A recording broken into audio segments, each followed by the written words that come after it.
So prior to August, the end of August, when I was hospitalized, a couple of weeks before, the oncologist told me that if I continue to delay treatment, I would get more infections. So this is August, and I think I saw him in July. Um, and And lo and behold, probably a month later, I'm admitted into the hospital, and I was there for about 10 days. Um, so now, my plans was to go to my aunt's, in New York, go to New York for my aunt's retirement party. That didn't happen because it was the week that I got sick. So I was gonna go after. I was like, okay, I'm gonna do chemo when I come back. I'm like, I don't want to miss anything.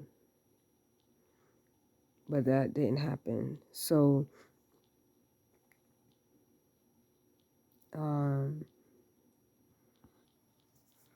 so as I was saying, I wanted to go to my aunt's retirement party in New York, and I was gonna do chemo when I got back, but that didn't happen. So, um, and a few weeks prior, the doctor told me I would keep getting infections to the point where chemo wouldn't even be an option or be useful or whatever. So get sick. So some of the symptoms or the side effects of chemo is very toxic. If everyone knows that. Well, if you don't know, it's toxic. It's chemicals that they can't give through an IV. You have to have a port, which I have here. It's right here, and so there goes the incision, and right there, you can see a little, and then it goes into your neck. You see that?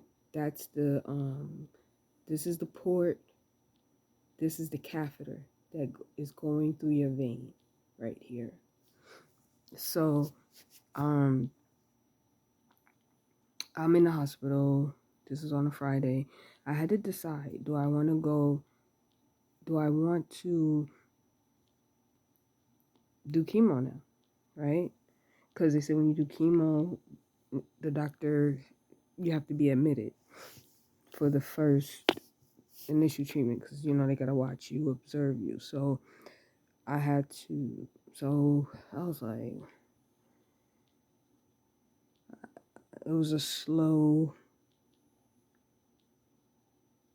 yes, to chemo because I was like 4 or 5 years almost diagnosed. Again, no fevers, no chills, none of the typical symptoms you would have for this particular lymphoma. And mine was slow, what they call slow growing or indolent. However, I have lesions. You don't feel them, they don't hurt, but they can affect your organs. So like your spleen, your kidneys, your liver.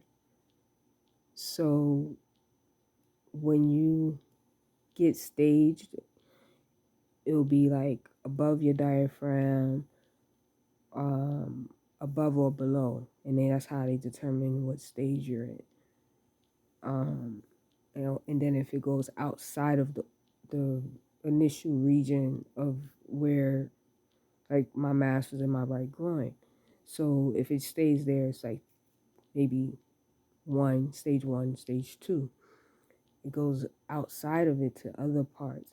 and he showed me like a skeletal system of my body, and it showed the lesions, all these black dots.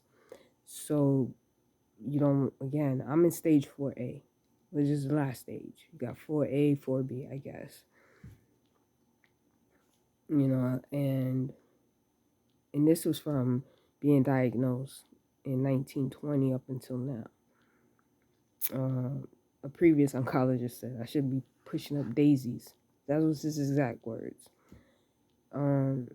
Unfortunately, yeah, I took the chance in waiting for the symptoms, I guess, to progress or the diagnosis.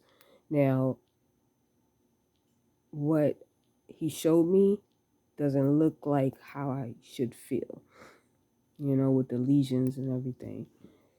And the lesions can eat away at your bones and stuff like that, deteriorate your bones, eat at your organs, create probably like ulcers. So, I did the chemo in the hospital. They dose you up with steroids. They want to give me prophylactic antibiotics, meaning that even though my immune system is suppressed, they wanted to give me antibiotics just to be safe, so I don't catch another infection. And it was treating the COVID. So I had to, I think, finish the COVID medication before this one particular medication that's part of the RCHOP. That's what I have. So in the next video, I'll tell you the rest.